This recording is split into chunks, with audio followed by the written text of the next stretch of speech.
Hello everyone, this is Dr. Supriya Sonalika, Department of Political Science, YSNM College. Dear students, very good morning to all of you. आज का जो हमारा class है वो UG semester 4 के students के लिए है और यूजी सेमेस्टर 4 के कोर्स का जो पेपर 10 है पब्लिक एडमिनिस्ट्रेशन का, उसके अंतर्गत हम लोग फर्स्ट यूनिट की चर्चा अपने पिछले क्लास में कर रहे थे और उसी के अंतर्गत जो कुछ टॉपिक्स थे वो बच गए थे जिसकी चर्चा हम लोग आज करेंगे। हम लोग अपने लास्ट क्लासेस में लोक प्रशासन के अर्थ तथा प्रकृति की चर्चा की थी। आज के इस क्लास में हम लोग लोक प्रशासन के क्षेत्र तथा महत्व की चर्चा करेंगे। तो आखिर इसका क्षेत्र क्या है, हमने लोक प्रशासन क्या है, हमने पिछले क्लास में समझा था कि लोक प्रशासन क्या है। मतलब लोक प्रशासन वैसे सभी कार्य जो जनता से जुड़े हुए हैं, जनता के हित के लिए हैं, सार्वजनिक हित के लिए हैं, वो सभी कार्य जो है वो लोक प्रशासन के द्वारा किए जाते हैं। और इसके अंतर्गत हमने जो है बहुत सारे जो विचार थे, संकुचित दृष्टिकोण, व्यापक दृष्टिकोण, प्रबंधात्मक दृष्टिकोण आदि अलग अलग विद्वानों के अलग अलग विचारों की भी हमने चर्चा की थी और सभी दृष्टिकोणों से लोक प्रशासन को समझने का प्रयास किया था। आज हम लोग देखेंगे कि जो लोक प्रशासन है उसका क्षेत्र क्या है। तो जैसा कि हम सभी जानते हैं कि लोक प्रशासन चूँकि लोगों से जुड़ी हुए कार्य करते हैं और इसके अंतर्गत सार्वजनिक सभी कार्य आ जाते हैं, तो इसका क्षेत्र भी जो है वो एक तरह से देखा जाए तो काफ़ी व्यापक होगा, काफ़ी बड़ा होगा। और इस परिवर्तन के इस युग में जो लोक प्रशासन जैसे जो गतिशील विषय है का क्षेत्र निश्चित करना जो है वो बहुत ही कठिन है। लेकिन लोक प्रशासन के अध्ययन क्षेत्र के बारे में विचारकों में काफ़ी मतभेद है और मूलतः मतभेद इन प्रश्नों को लेकर है कि क्या लोक प्रशासन शासकीय कामकाज का केवल प्रबंधन का सिर्फ अंश है अथवा सरकार के समस्त अंगों का समग्र अध्ययन करना ही लोक प्रशासन है, और क्या लोक प्रशासन सरकारी नीतियों का क्रियान्वयन है और यह नीति निर्धारण में किस तरह से प्रभावशाली हो सकता है। तो इन सभी के आधार पर जो है वो लोगों में बहुत सारा मतभेद है, बहुत सारे प्रश्न हैं। तो लोक प्रशासन के क्षेत्र में के संबंध में मोटे तौर पे अगर हम देखें तो 4 तरह के दृष्टिकोण जो है वो हमें दृष्टिगोचर होते हैं, दिखाई देते हैं। और इसमें जो इसके क्षेत्र के संबंध में जो पहला दृष्टिकोण हमें समझ में आता है वह दृष्टिकोण है व्यापक दृष्टिकोण। दूसरा जो दृष्टिकोण है वो है संकुचित दृष्टिकोण। तीसरा जो है पोस्ट कार्व दृष्टिकोण और चौथा है लोक कल्याणकारी दृष्टिकोण। तो इन चारों अध्ययन के क्षेत्र में, लोक प्रशासन के अध्ययन के क्षेत्र में जो ये चारों दृष्टिकोण जो अपनाए जाते हैं या जो इन चारों के द्वारा उसके क्षेत्र के बारे में बताया जाता है, तो इनके द्वारा हम समझने का प्रयास करेंगे कि लोक प्रशासन का जो क्षेत्र है, स्कोप है, वो क्या है। तो पहला दृष्टिकोण जैसे कि हमने आपको बताया कि व्यापक दृष्टिकोण है और इसका ब्रॉडर व्यू इसको इंग्लिश में कहते हैं। और इसमें क्या कहा गया है, तो इसमें कहा गया है कि और इस जो ब्रॉडर व्यू के जो समर्थक विचारक हैं उसमें हैं LD. White, marks, Willoughby, Negro, Simon आदि जो हैं लोक प्रशासन के क्षेत्र के संबंध में व्यापक दृष्टिकोण को अपनाया है। और इस दृष्टिकोण के अनुसार लोक प्रशासन सरकार के तीनों अंग कार्यपालिका, व्यवस्थापिका तथा न्यायपालिका से संबंधित है। और इस दृष्टिकोण के अनुसार लोक प्रशासन के क्षेत्र में वे सभी कार्य क्रियाकलाप सम्मिलित हैं जिनका प्रयोजन लोक नीति को पूरा करना या क्रियान्वित करना होता है। प्रोफेसर वाइट ने लोक प्रशासन की व्यापक दृष्टिकोण को से परिभाषित करते हुए लिखा है कि लोक प्रशासन के अंतर्गत वे सभी कार्य आते हैं जिनका उद्देश्य सामाजिक नीति को पूरा करना अथवा लागू करना होता है। और इसी प्रकार जो विचारक हैं मार्क्स, उन्होंने भी लोक प्रशासन के व्यापक अर्थों में अपनी परिभाषा दी है और उन्होंने कहा है कि अपने व्यापकतम क्षेत्र में लोक प्रशासन के अंतर्गत सार्वजनिक नीति से संबंधित जो है समस्त क्रियाएं आ जाती हैं। विलोबी ने भी लिखा है इसके व्यापक अर्थ को समझाते हुए कि लोक प्रशासन उस कार्य का प्रतीक है जो कि सरकारी कार्यों के वास्तविक संपादन से संबद्ध होता है, चाहे वे कार्य सरकार की किसी शाखा द्वारा संबंधित क्यों ना हो। तो ये बातें विलोबी ने भी कही है। तो लोक प्रशासन के विषय क्षेत्र के बारे में निग्रो की व्याख्या जो है अधिक व्यापक है, क्योंकि उन्होंने अन्य सभी पक्षों के अलावा लोक प्रशासन तथा राजनीति एवं सामाजिक प्रणाली के सभी संबंधों को भी सम्मिलित किया है। और निग्रो ने लोक प्रशासन की व्याख्या करते समय क्या क्या कही है, तो पहली बात जो कही है कि लोक प्रशासन समाज में सहयोगी एवं सामूहिक प्रयास है। दूसरी जो बात कही गई है कि लोक प्रशासन में कार्यपालिका, विधायिका और न्यायपालिका और इन तीनों के परस्पर संबंध शामिल हैं। तीसरी बात जो निग्रो ने कही है कि लोक प्रशासन को लोक नीति की संरचना में प्रमुख भूमिका इसमें होती है और इस प्रकार यह राजनीतिक प्रक्रिया का भी एक अंग होती है। चौथी जो बात निग्रो ने कही है कि लोक प्रशासन समाज की सेवा करने के क्रम में निजी, सामूहिक और व्यक्तियों से घनिष्ठ रूप से जुड़ा हुआ है। तो ये जो है चारों बातें निग्रो ने इसकी व्याख्या करते हुए, इसको परिभाषित करते हुए, इसके व्यापक अर्थ को समझाते हुए इन सब बातों की चर्चा निग्रो ने की है। तो नीति निर्धारण आज के लोक प्रशासन का जो है एक अभिन्न अंग है और प्रशासकों का पहला जो दायित्व होता है वह यह है कि वे नीति संबंधी मामलों में मंत्रियों को सलाह दें। चूँकि वे अपने विषय में विशेषज्ञ होते हैं, अतः उनकी सलाह जो है आम तौर पर मान ली जाती है। अगर दूसरे शब्दों में दूसरी जो बात है वो क्या है कि नीति संबंधी जो निर्णयों को क्रियान्वित करने में लगे होने के बावजूद प्रशासकों को अनिवार्यतः विभिन्न महत्वपूर्ण विषयों और स्तरों पर सहायक नीतियों का भी निर्धारण करना होता है। और तीसरी, सभी प्रकार के राजनीतिक प्रणालियों में आज अधीनस्थ विधायन प्रशासकों की महत्वपूर्ण गतिविधि है। अतः आज के युग में नीति और प्रशासन अलग अलग नहीं है, अर्थात लोक प्रशासन का क्षेत्र इतना व्यापक हो गया है कि उच्च लोक सेवा के अधिकारी नीति निर्माण में भी लगे रहते हैं। परंतु अनेक अन्य विद्वानों के अनुसार व्यापक अर्थ में लोक प्रशासन का अध्ययन अव्यावहारिक है, क्योंकि ऐसा करने से लोक प्रशासन का क्षेत्र अस्पष्ट हो जाता है। तो इसके बाद इसका जो दूसरा जो विचार आता है संकुचित विचार। तो संकुचित विचार क्या है और इस विचार के अंतर्गत क्या बातें कही गई है उसको हम लोग देखेंगे। तो संकुचित जो विचार है, नैरो व्यू जो इसका है इसके क्षेत्र के संबंध में, कि विद्वान, इसके जो समर्थक विद्वान हैं उसमें साइमन, लूथर गुलिक आदि जो विचारक हैं वो हैं। और लोक प्रशासन के क्षेत्र के संबंध में संकुचित दृष्टिकोण को लोगों ने अपनाया है और उनके अनुसार लोक प्रशासन का संबंध शासन की केवल कार्यपालिका शाखा से है।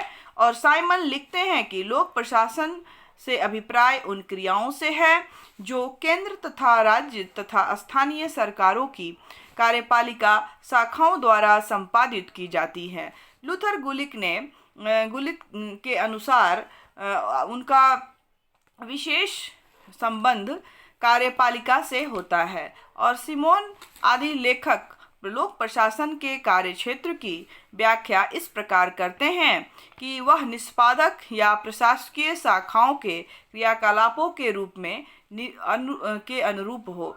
संक्षेप में अगर हम बात करें तो लोक प्रशासन में कार्यपालिका के संगठन, उसके कार्य प्रणाली एवं उसकी कार्य पद्धति का अध्ययन जो है वो किया जाना चाहिए। और इस दृष्टिकोण से लोक प्रशासन के क्षेत्र में बहुत सारी चीज़ें जो है वो समझ में आई हैं। तो क्या आती हैं? तो पहला जो एक समझ में आता है संकुचित दृष्टिकोण का अध्ययन करने से, कि कार्यरत कार्यपालिका का अध्ययन, इसका मतलब है study study of the executive in action, जो एग्जीक्यूटिव एक्शन में रहती है उसके कार्यरत कार्यपालिका का अध्ययन। तो लोक प्रशासन की वह शाखा जो कार्यरत कार्यपालिका का अध्ययन करती है। कार्यपालिका से यहाँ स्पष्ट केवल असैनिक कार्यपालिका से है। लोक प्रशासन कार्यपालिका की उन समस्त असैनिक क्रियाओं से संबंधित रहता है जो निर्धारित लक्ष्यों की प्राप्ति के लिए की जाती है और यथार्थ में राष्ट्रीय, राजकीय एवं स्थानीय प्रत्येक प्रकार के प्रशासन के लिए कार्यपालिका ही उत्तरदायी होती है। दूसरा जो है वो है सामान्य प्रशासन का अध्ययन, study of the general administration.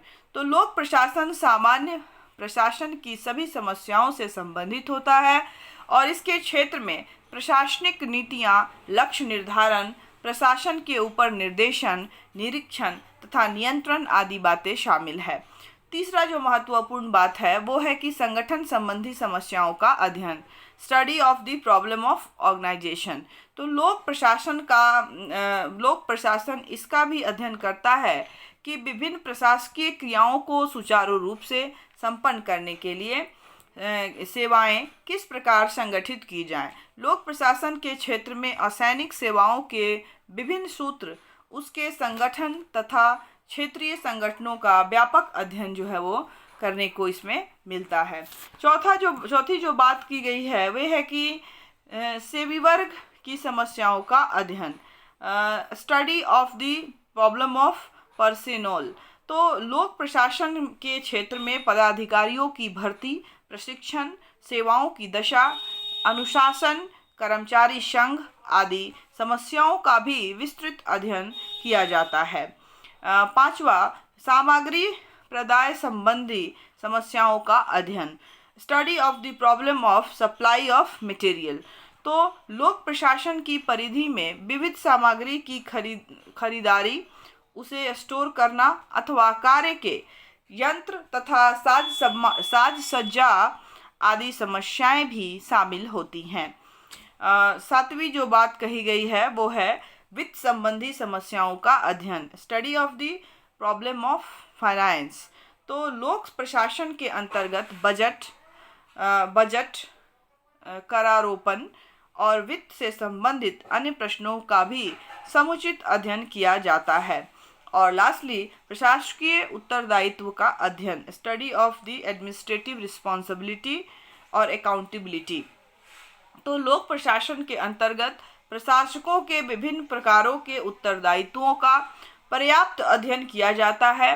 प्रशासक स्वच्छंद आचरण नहीं कर सकते हैं। वे जनता, विधायक, विधायिका, कार्यपालिका एवं न्यायपालिका के प्रति किसी भी प्रकार से उत्तरदायी नहीं है और इसका अध्ययन भी लोक प्रशासन का एक महत्वपूर्ण पहलू है। तो ये सारी जो है इस जो संकुचित दृष्टिकोण के अंतर्गत इन सभी क्षेत्रों में जो है लोक प्रशासक की जो भूमिका होती है वो होती है और एक लोक प्रशासन के अंतर्गत इन सभी विषयों पर के अंतर्गत जो है वो काम करती है लोक प्रशासन।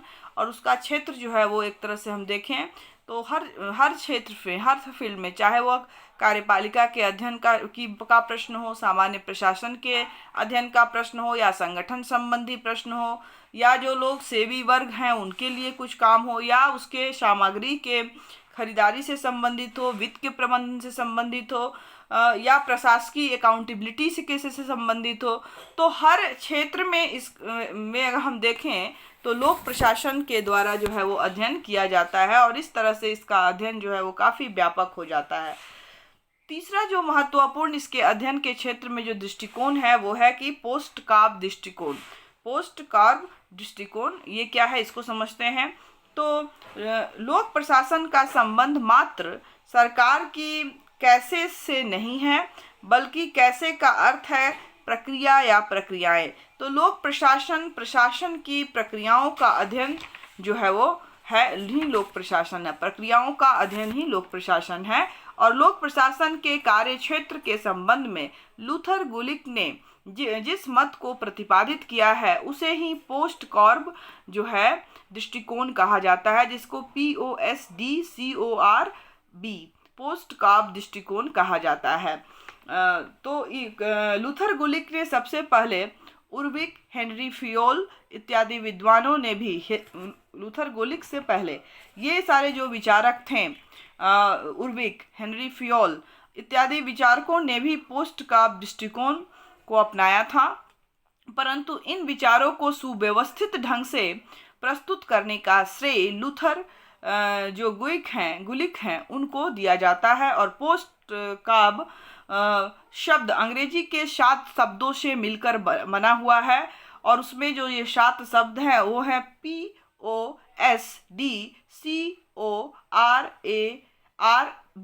ये 7 जो शब्द हैं, इन 7 शब्दों में, जैसा कि मैंने कहा कि ये कैपिटल लेटर जो मैंने पढ़ा उससे बने हुए हैं, जिसको पोस्ट काब कहते हैं।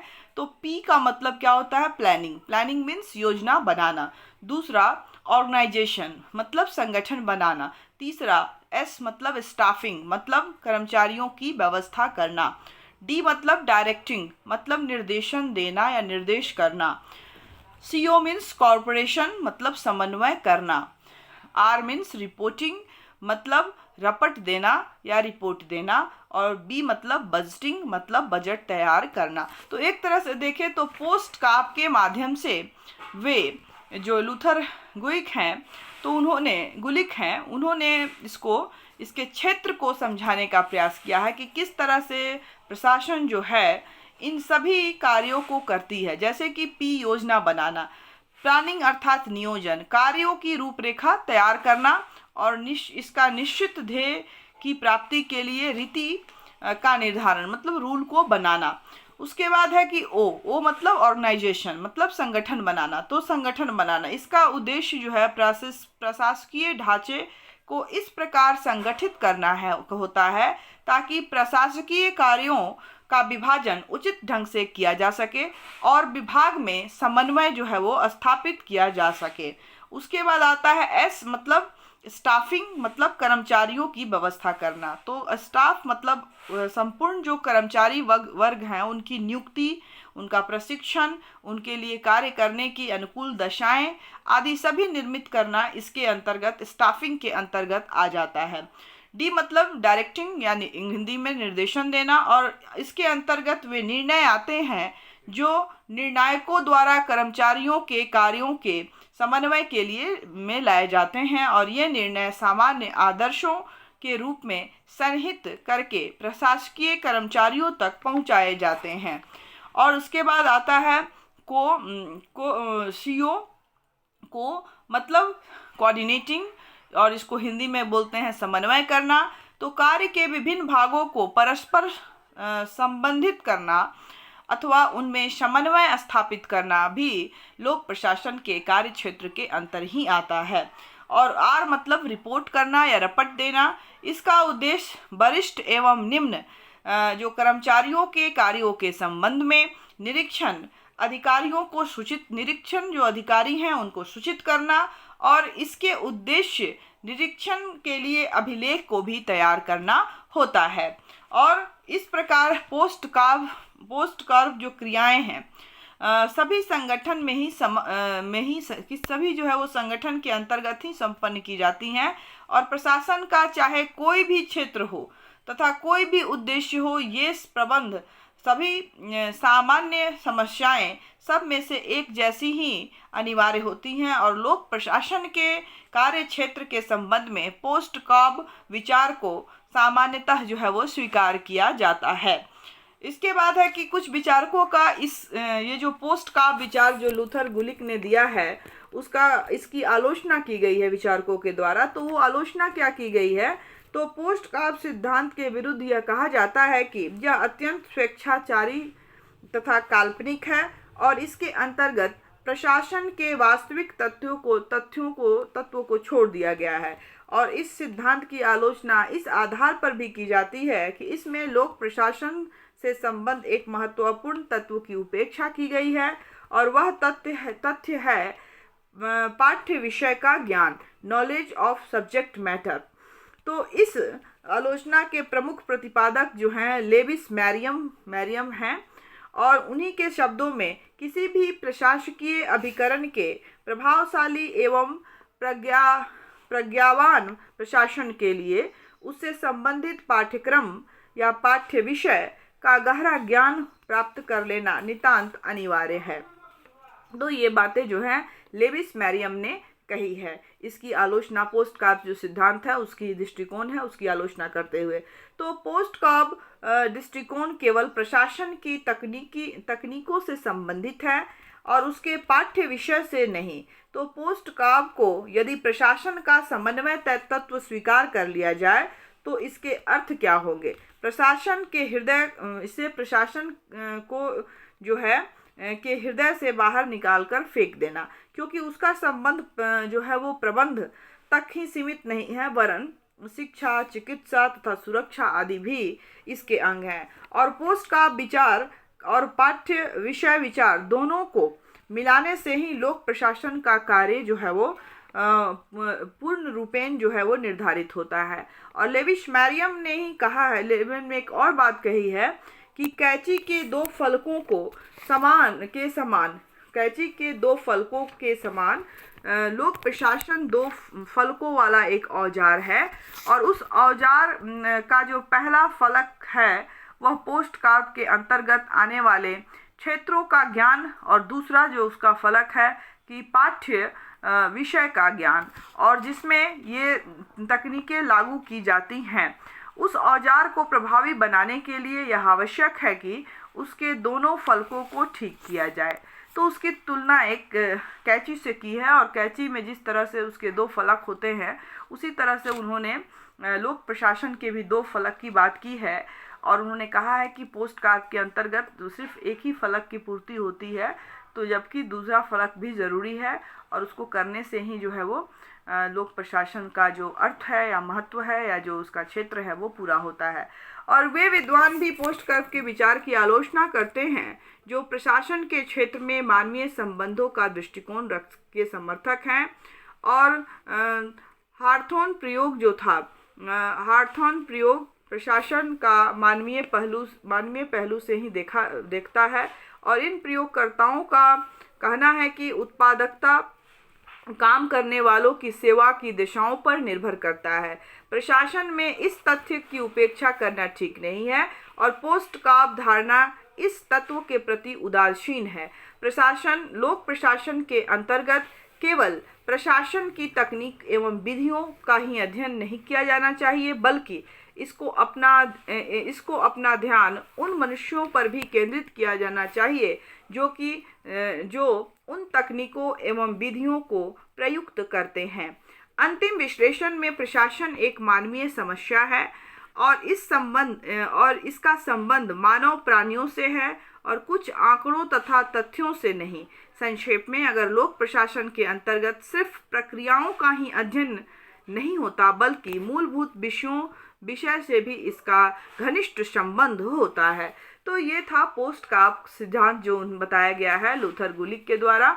तो उनके सिद्धांत की आलोचना जो है वो विचारक मैरियम के द्वारा की गई है और बाद में जो जितने भी मानवीय संबंधी जो सिद्धांत के समर्थक रहे उनके द्वारा भी की गई है और उसके दोनों पक्षों के बात को करने की बात की गई है। इसमें सिर्फ प्रक्रियाओं का ही नहीं बल्कि जो उनका संबंध जिनसे होता है उनका भी अध्ययन होना चाहिए कहा गया है। इसके बाद लोक प्रशासन के क्षेत्र के अंतर्गत जो चौथा दृष्टिकोण आता है वो है लोक कल्याणकारी दृष्टिकोण। मतलब जो आइडियलिस्टिक और वेलफेयर व्यू है वो क्या है? तो लोक प्रशासन से के क्षेत्र के संबंध में एक अन्य दृष्टिकोण है वो है लोक कल्याणकारी दृष्टिकोण और इसे आदर्शवादी दृष्टिकोण भी कहा जाता है। और इस दृष्टिकोण के समर्थक राज्य और लोक प्रशासन में अधिक अंतर नहीं मानते हैं।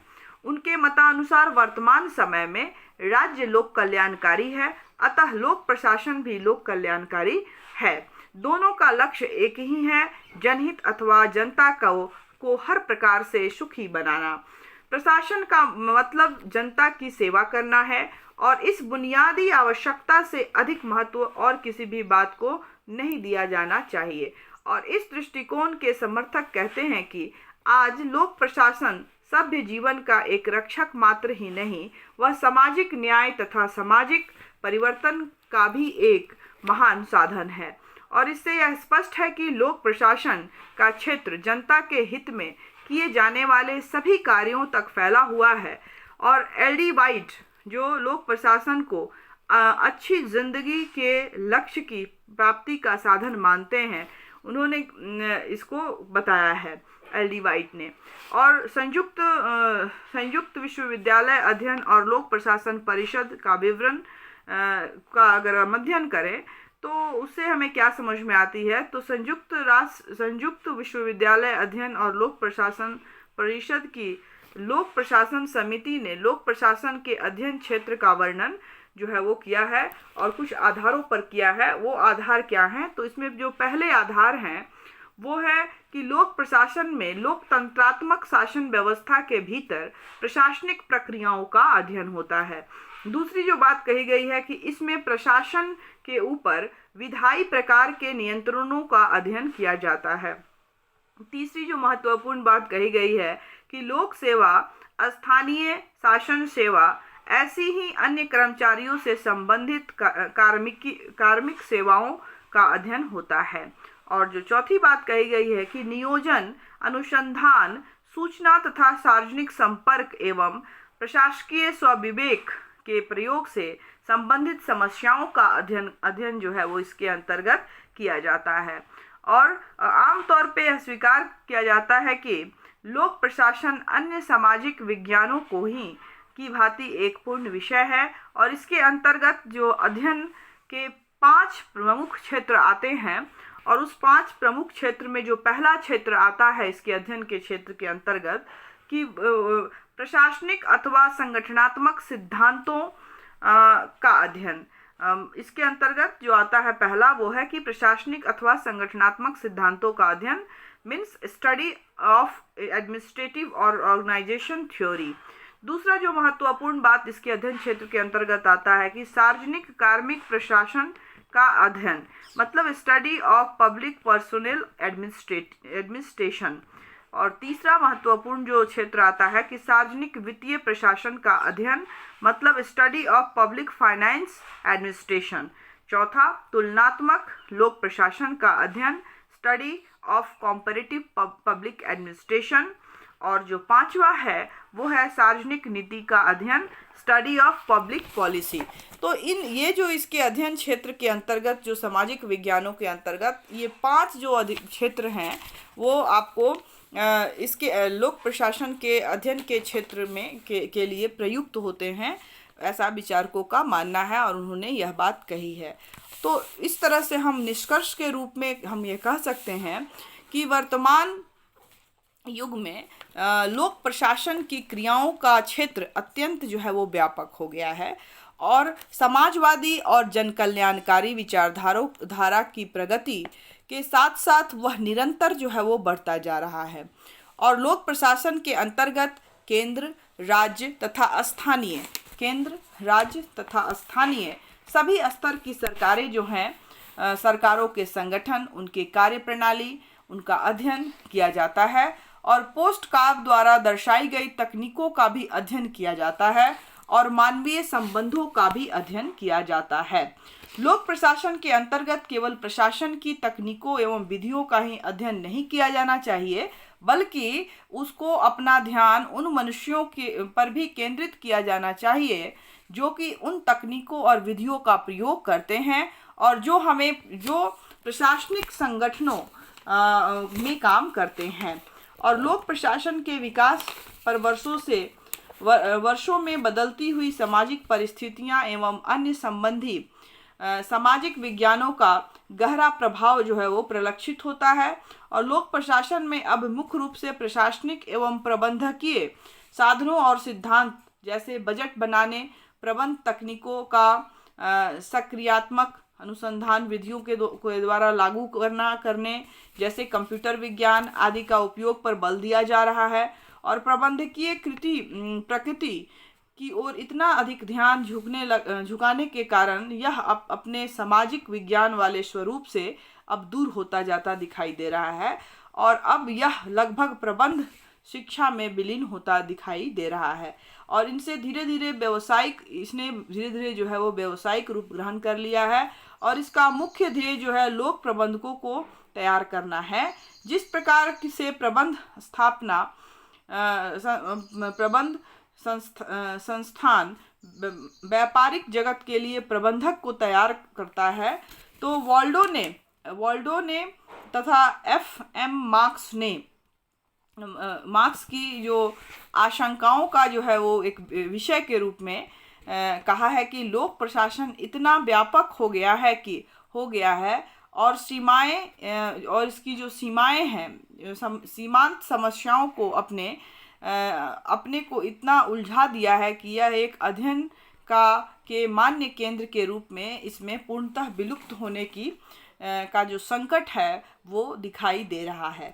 और 1960 के दशक से ही नवीन लोक प्रशासन का आंदोलन जो है वो उसे पुनः जो है इसको अपने सामाजिक विज्ञान वाले रूप में की ओर धकेलना प्रारंभ कर दिया है। और ऐसा महसूस किया जाने लगा है कि लोक प्रशासन विषय का व्यवसाय की ओर झुकाना इसे कटीले रास्तों पर ले जा रहे हैं और इसकी यथापूर्व स्थिति का समर्थक है। और गहन संकट और चुनौतियों के समय जबकि सामाजिक समस्याओं के समाधान के लिए नूतन संवेदनशील सामाजिक विश्लेषण की आवश्यकता है, तब एक रूढ़िवादी प्रबंधन की ओर झुका हुआ लोक प्रशासन दमनकारी और सामाजिक पतन की ताकतों की ओर अनजाने में ही और अधिक मजबूत हो सकता है। और संक्षेप में बात करें तो लोक प्रशासन का विषय क्षेत्र सरकार के प्रकारों के विषय क्षेत्र से निर्धारित होता है, जो कि राजनीति के द्वारा निर्णीत होता है। लोक प्रशासन का विषय का क्षेत्र सदा जो है वो विस्तारशील रहा है। तो इस तरह से हमने देखा कि जो लोक प्रशासन है उसका क्षेत्र जो है काफ़ी ब्रॉड है और विचारकों में काफ़ी इसका में मतभेद है। कुछ विचारक इस संकुचित दृष्टिकोण अपनाते हैं इसके क्षेत्र को बताने के लिए, कुछ जो है व्यापक का प्रयोग किए हैं, एक ने जो है वो पोस्टकाप दृष्टिकोण बताया और उसके बाद कुछ ने लोक कल्याणकारी जो दृष्टिकोण बताया वो है। तो इस तरह से हम देखते हैं कि ये जो लोक प्रशासन का क्षेत्र है वो एक गतिशील क्षेत्र है और इसका विस्तार जो है दिन प्रतिदिन जो है वो बढ़ता जा रहा है। और इसके बाद हम चर्चा करेंगे कि लोक प्रशासन का जो महत्व है वो क्या है और इसका सिग्निफिकेंस क्या है, इसके स्टडी का क्यों हम इसको पढ़ते हैं। तो लोक प्रशासन जो है आधुनिक राज्य का एक अनिवार्य तत्व है, ठीक है। और आधुनिक राज्य का कार्य क्षेत्र इतना विस्तृत हो गया है कि अब इसे काफ़ी नियोजित ढंग से कार्य करना पड़ता है और आधुनिक राज्यों के विस्तृत कार्यों एवं योजनाओं की पूर्ति के लिए एक सुसंगठित, विशाल और सकारात्मक उद्देश्य वाले लोक प्रशासन की आवश्यकता बढ़ गई है। लोक कल्याणकारी राज्य के उदय ने पुराने नियामकीय जो कानून थे को गौण बना दिया है और राज्य पर सामाजिक सेवाओं और समाज की चौमुखी नियोजित विकास का दायित्व लाद दिया गया है। अतः लोक प्रशासन का दायित्व गुरुतर हो गया है और उसका आकार विशाल हो गया है और जनजीवन पर उसका व्यापक प्रभाव पड़ने लगा है।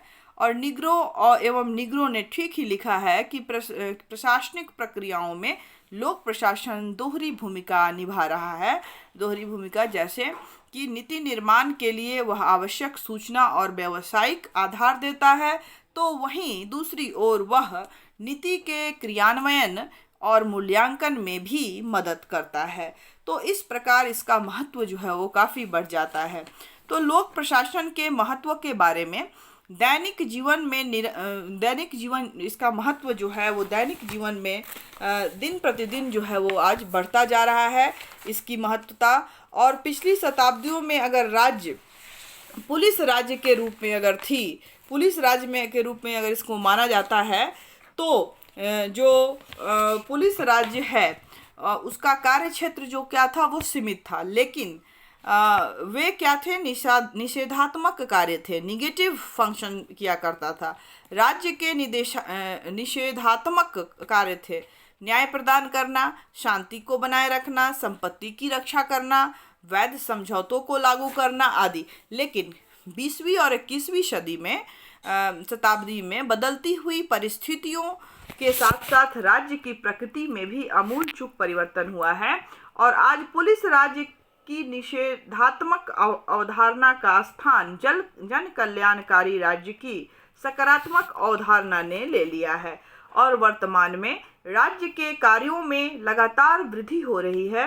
हमारे जीवन का शायद ही कोई ऐसा क्षेत्र है जो राज्य की क्रियाओं से प्रभावित न होता हो और राज्य की समस्त क्रियाओं एवं गतिविधियों का क्रियान्वयन और संचालन लोक प्रशासन के द्वारा होता है। अतः राज्य के बढ़ते हुए दायित्वों एवं गतिविधियों के साथ लोक प्रशासन का महत्व दिन प्रतिदिन जो है वो बढ़ता जा रहा है। आधुनिक राज्य को प्रशासकीय राज्य या एडमिनिस्ट्रेटिव राज्य कहा गया है, जहां झूले से लेकर कब्र तक तथा व्यष्टि जीवन के प्रत्येक मोड़ पर व्यक्ति लोक प्रशासन से संबंधित रहता है। लोक प्रशासन व्यक्ति के जन्म से पूर्व से ही उसमें रुचि लेने लगता है तथा उसकी मृत्यु के उपरांत भी अपने अभिरुचि बनाए रखता है।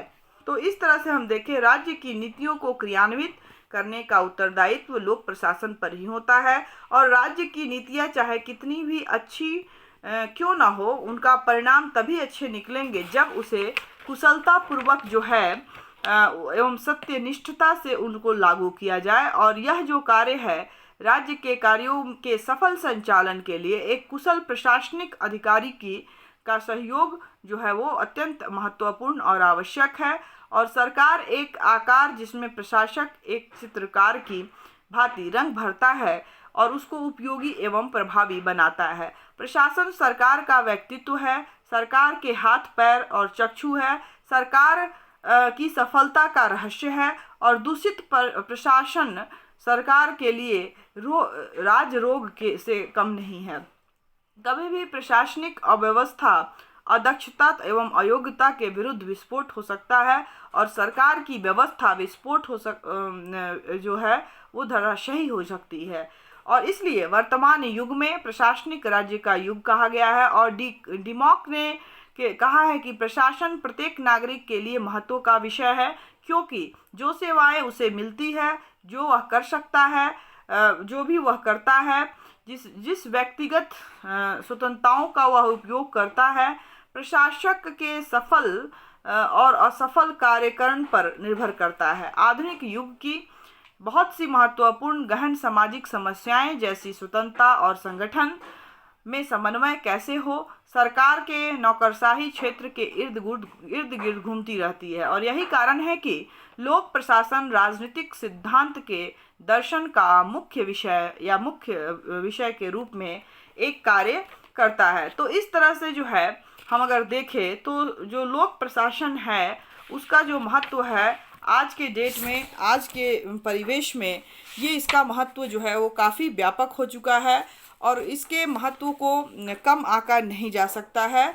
और इसके लिए जो आधुनिक युग में लोक प्रशासन जो है वो सामाजिक परिवर्तन जो है उस तथा सुधार संशोधन का भी एक महान कार्य करती है या किया जाता है। और महान सामाजिक परिवर्तनों को नियोजित तथा व्यवस्थित रूप से क्रियान्वित करने का भार देश के लोक प्रशासक के कंधों पर ही होता है। हमारे देश में बेरोजगारी, गरीबी, बीमारी, छुआछूत मिटाने के लिए राज्य दृढ़ संकल्प लिए हुए है और नीति निर्देशक सिद्धांतों को अमल में लाने के लिए समाजवादी समाज के निर्माण और लोक कल्याणकारी आदर्शों के यथार्थ क्रियान्वयन के लिए राज्य कटिबद्ध है। यदि लोक प्रशासन इन कार्यों में सफल हो जाता है तो उसका भयंकर विकल्प केवल हिंसा ही रह जाती है। और यदि वास्तव में राज्य प्रक्रियाओं की सफलता और असफलता लोक प्रशासन पर ही निर्भर करती है और इसका जो लोक प्रशासन का संबंध शासन के विधि निर्माण या विधिन्याय द्वारा ही बनाई जाने वाली नीतियां के क्रियान्वयन से भी नहीं है। वह अनुभव, दक्षता और योग्यता द्वारा नीति निर्माण में विधायिका, कार्यपालिका की भी सहायता करती है। तो इसलिए हम अगर देखें तो इसका जो योगदान है लोक प्रशासन के क्षेत्र में जो अध्ययन है वो दिन प्रतिदिन जो है वो बढ़ता जा रहा है। और इससे हम लोग जरा भी इनकार नहीं कर सकते कि प्रशासन जो है सभ्य समाज की प्रथम आवश्यकता होती है और देश के अमन चैन व्यवस्था एवं स्थिरता को बनाए रखने के लिए एक क्षमताशील प्रशासन का होना अति आवश्यक है, नितांत आवश्यक है। और इस संदर्भ में एक विचारक हैं, उन्होंने कहा है कि कुशल प्रशासक सरकार का एकमात्र वह अवलंबन है जिसकी अनुपस्थिति में राज्य शत विक्षत हो जाएगा। और ब्रिटिश शासन विशेषज्ञ ग्लैंडन ने कहा है कि हम चाहें या ना चाहें आधुनिक युग में लोक प्रशासन हमारे लिए अत्यंत आवश्यक बन गया है। यदि यह भी अनुभव कर सकते हैं कि इसका विस्तार अधिक हो रहा है, तो हमें इसके क्षेत्र सीमित करने के लिए भी अध्ययन करने की आवश्यकता पड़ेगा। और यदि हम इसे सामाजिक कल्याण की आवश्यकता समझते हैं तो हमारे लिए इसका अध्ययन इस दृष्टिकोण से आवश्यक है कि यह अपने उद्देश्य को क्षमतापूर्वक पूरा कर सके और उसमें अधिक विस्तार इसमें हो सके। और इस तरह से जो लोकतंत्र में लोक प्रशासन प्रत्येक नागरिक के अध्ययन, चिंतन और मनन का विषय है, भले ही वो छात्र हो या मजदूर हो, विचारक हो, सरकारी कर्मचारी हो या कोई भी हो। तो अतः वर्तमान युग में यह जो है बहुत ही आवश्यक हो गया है और वस्तुतः प्रशासन का मतलब ही जनता की सेवा करना है और इस बुनियादी आवश्यकता से अधिक महत्व और किसी भी बात से को नहीं देना चाहिए। और इस प्रकार निष्कर्षतः हम कह सकते हैं कि लोकतंत्र का महत्व जो लोक प्रशासन है उसमें लोक तंत्र में या लोक प्रशासन का महत्व जो है केवल लोक कल्याणकारी एवं लोकतंत्रात्मक राज्यों में ही नहीं है बल्कि समाजवादी राज्यों में भी समान रूप से होता है। और राज्य की प्रकृति चाहे जो भी हो उसमें कार्य एवं उत्तरदायित्व अधिक बढ़ जाता है। केवल आंतरिक शांति की स्थापना और बाहरी आक्रमणों से रक्षा करना ही नहीं बल्कि मनुष्य के जीवन के समस्त पहलुओं का विकास करना लोक प्रशासन की ही जिम्मेवारी होती है। और संक्षेप में राज्य के बढ़ते हुए उत्तरदायित्व और बदलती हुई परिस्थितियों के कारण सभी देशों में लोक प्रशासन समान रूप से एक महत्व का विषय बना हुआ है। जो देश हाल ही में उपनिवेश के चंगुल से मुक्त हुए हैं और वे इस समय विकास कर रहे हैं, लेकिन उनके अनुभव से यह पता चलता है कि यह कार्य बहुत पेचीदा है और इसका कार्य सरल भी नहीं है। उन्हें औपनिवेशिक अर्थव्यवस्था विरासत में मिली जो काफ़ी हठीली किस्म की है और इन देशों में तीव्र नगरीकरण हो रहा है जो अनियंत्रित और नियंत्रित है तथा प्रशासन तंत्र पर इससे भारी दबाव पड़ रहा है। बेरोजगारी की समस्या काफ़ी विकराल है और इससे सामाजिक व्यवस्था को ही खतरा पैदा हो रहा है। जनसंख्या विस्फोट जो है, पर्यावरण प्रदूषण आदि के से विकास के लाभ जो हैं वो समाप्त हो रहे हैं और इन देशों में विकास समर्थक और रूढ़िवादी लोगों के बीच जबरदस्त विवाद जो है वो चल रहा है और पर्यावरण असंतुलन भी बहुत तेजी से बढ़ रहा है और फिर भी ये देश ऋण के चंगुल में भी गहरे फंसे हुए हैं। और इन संकटों को हल करने और विकास के कार्यक्रमों को लागू करने के लिए ये देश लोक प्रशासन को भी एक उपकरण के रूप में प्रयोग करते हैं और तकनीकों एवं प्रक्रिया में सुधार लाने का प्रयास करते हैं। लेकिन लोक प्रशासन नौकरशाही स्वरूप वाला है और इसमें जन सहयोग को प्राप्त करने पर अधिक ध्यान नहीं दिया जाता। फिर भी यह लोक प्रशासन ही है जिससे इन देशों की सीमाओं के बावजूद खतरों को टाला जाता है और समाज को सतत आगे बढ़ाते हुए रचनात्मक योगदान दिया जा सकता है। तो ये इसकी महत्ता थी, लोक प्रशासन जो है उसकी महत्ता थी।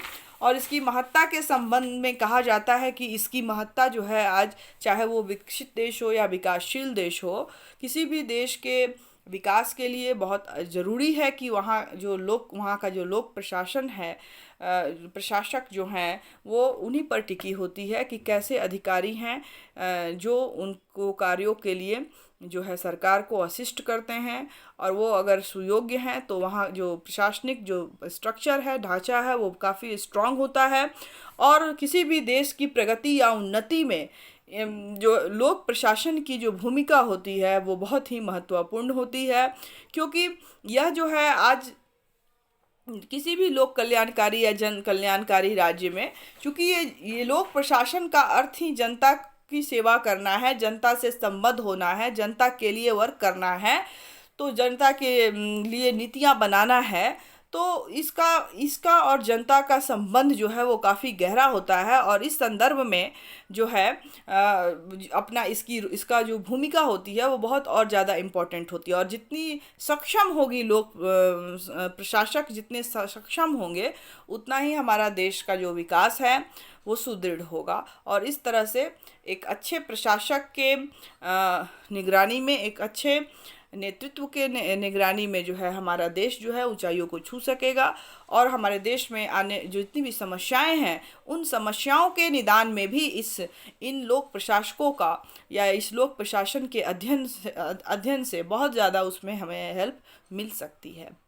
तो ये था लोक प्रशासन का क्षेत्र और इसके महत्व की चर्चा हमने की। आज का क्लास हम लोग यहीं समाप्त करते हैं। नए टॉपिक के साथ बहुत जल्द हम फिर मिलेंगे। तब तक के लिए घर में रहें, सुरक्षित रहें, पढ़ते रहें। Thank you all of you.